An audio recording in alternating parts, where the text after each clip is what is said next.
और इनमें से 4 लोग बाहर से आए हैं।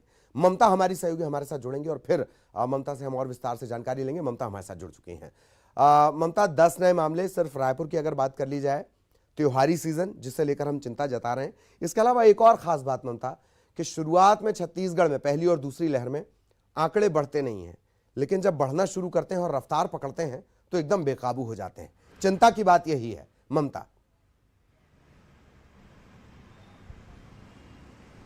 बिल्कुल, देखिए पिछले 24 घंटों में 10 नए मामले आए हैं, यानी कि एकदम से जो है मरीज नहीं मिल रहे थे, उसके बाद में एकदम से 10 मरीज सामने आए हैं। और इनमें से जो हिस्ट्री जो आ रही है उसमें से जो है ज्यादातर लोग जो है वो बाहर से आए हुए थे और 6 ने तो अपने मोबाइल बंद कर लिए हैं। तो ये अपने आप में एक गंभीर बात है। दूसरी बात अगर हम बात करें तो सेकेंड वेव के समय भी हमने देखा था कि किस तरीके से जो है सब दूर जो है वो मामले आ रहे थे, लेकिन छत्तीसगढ़ में बिल्कुल भी मामले नहीं आ रहे थे। और यही वजह है कि कई आयोजन भी किए गए इस दौरान, लेकिन अचानक से जब मामले आए तो संभले नहीं। और अब जो है खासतौर पे त्योहारी सीजन है और जगह जगह आप देखेंगे सुबह से बाजार जो है उसमें रौनक आ जाती है, भीड़ बढ़ जाती है। और तमाम जो आयोजन है वहां पर भी अगर हम बात करें तो धड़ल्ले से नियम कायदों का कोई पालन नहीं हो रहा है, एक तरह से लोग भूल ही गए हैं। तो ऐसे में जो है ये दिक्कत वाली बात है। और खैरागढ़ में भी एक बैंक कर्मी की मौत हो गई, 24 घंटे पहले उनकी रिपोर्ट पॉजिटिव आई और अगले दिन उनकी मौत हो गई। तो ये अपने आप में जो है वो खतरनाक स्थिति हो सकती है। और थर्ड वेव को लेकर जिस तरीके से आशंका व्यक्त की जा रही थी कि अक्टूबर और नवंबर महीने में, हालांकि पहले अगस्त और सितंबर की बात कही गई थी, लेकिन अब अक्टूबर और नवंबर महीने को लेकर भी खासतौर पे अलर्ट किया गया था। लेकिन ये माना जा रहा था कि छत्तीसगढ़ में जो है अब ये इस तरह की कोई स्थिति नहीं होगी। लेकिन फिर से अब जो नए मामले आ रहे हैं तो कहीं ना कहीं लोगों को काफी गंभीरता से लेने की जरूरत है, एक बात। और दूसरी बात यह है कि लगातार जो टेस्टिंग है वो बेहद कम हो गई थी। लोग जो है वो सर्दी खांसी बुखार में जिस तरीके से पहले चले जाते थे और स्वास्थ्य अमला भी पूरी तरीके से जो है जुटा हुआ था, तो कहीं ना कहीं उस पे भी जो है अब जो तमाम जो अगर हम बात करें नगर निगम की टीम हो या स्वास्थ्य विभाग की टीम हो, वो भी एक तरीके से कहें कि एक तरह से उस तरीके से सक्रिय नहीं थी, क्योंकि ये माना जा रहा था कि बेहद कम मामले हो गए। लेकिन अब ये 10 मामले जो अचानक से आए हुए हैं वो कहीं ना कहीं एक तरह से अलर्ट की तरफ इशारा करते हैं। लोगों को संभलने की जरूरत है, क्योंकि ये 10 आए हैं, फिर ये 10 लोग किसी के संपर्क में रहे और कितने लोगों के संपर्क में रहे इसका भी पता नहीं है। और लोग आप देखेंगे कि कोई मास्क लगाए हुए आपको दिखाई नहीं देगा। सैनिटाइजर का उपयोग जो है वो लगभग बंद ही हो चुका है। तो कहीं ना कहीं अब और भी ज्यादा सख्ती करने की जरूरत है और स्वास्थ्य विभाग को फिर से पहले की तरह सक्रिय होने की जरूरत है।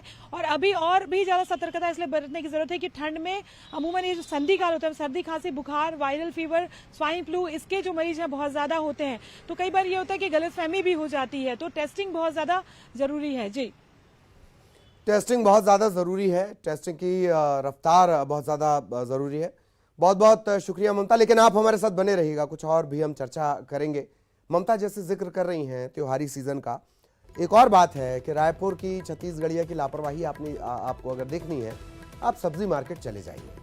और सब्जी मार्केट में जिस तरीके से लोग धड़ल्ले से सोशल डिस्टेंसिंग की धज्जियाँ उड़ाते हैं, कोरोना प्रोटोकॉल की धज्जियां उड़ाते हैं, कोरोना गाइडलाइन की धज्जियां उड़ाते हैं, शाश्वत आप उसे देख सकते हैं, महसूस कर सकते हैं डर को, दहशत को। और रायपुर से एक बड़ी खबर और बता दें आपको, निजी स्कूलों को ऑफलाइन कक्षाएं शुरू करने के निर्देश दिए गए हैं।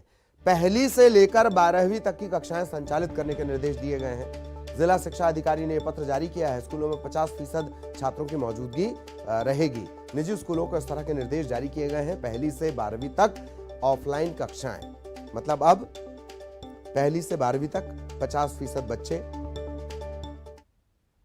बच्चों को स्कूल जाना होगा, पढ़ाई शुरू करनी होगी। ममता हमारी सहयोगी हमारे साथ लगातार बनी हुई है। एक बार फिर ममता का हम रुख कर रहे हैं। ममता, जिला शिक्षा अधिकारी ने निर्देश दिए हैं ऑफलाइन पढ़ाई के, तो अब बच्चों के जाने का सिलसिला शुरू होगा। ममता,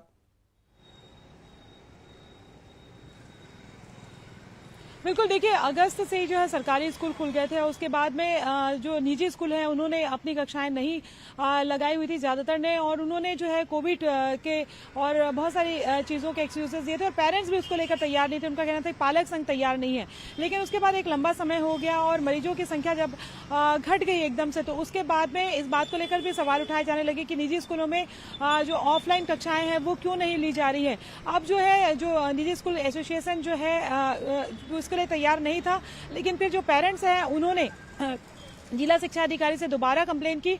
उसके बाद ये आदेश निकाला गया है और कहा गया है कि आप भी ऑफलाइन कक्षाएं शुरू करें। हालांकि छमाही परीक्षाओं को लेकर भी अब ये आदेश दिए गए हैं और निजी स्कूलों का कहना है उन्होंने पहले ही पेरेंट्स को इस बात के लिए प्रिपेयर कर लिया था कि छमाही जो परीक्षाएं हैं वो ऑफलाइन हो सकती है। तो जल्द से जल्द जो है निजी स्कूलों से भी कहा गया है कि वो ऑफलाइन कक्षाएं शुरू करें, क्योंकि उसके अपने जो है वो फायदे होते हैं, सीधे इंटरेक्शन होता है।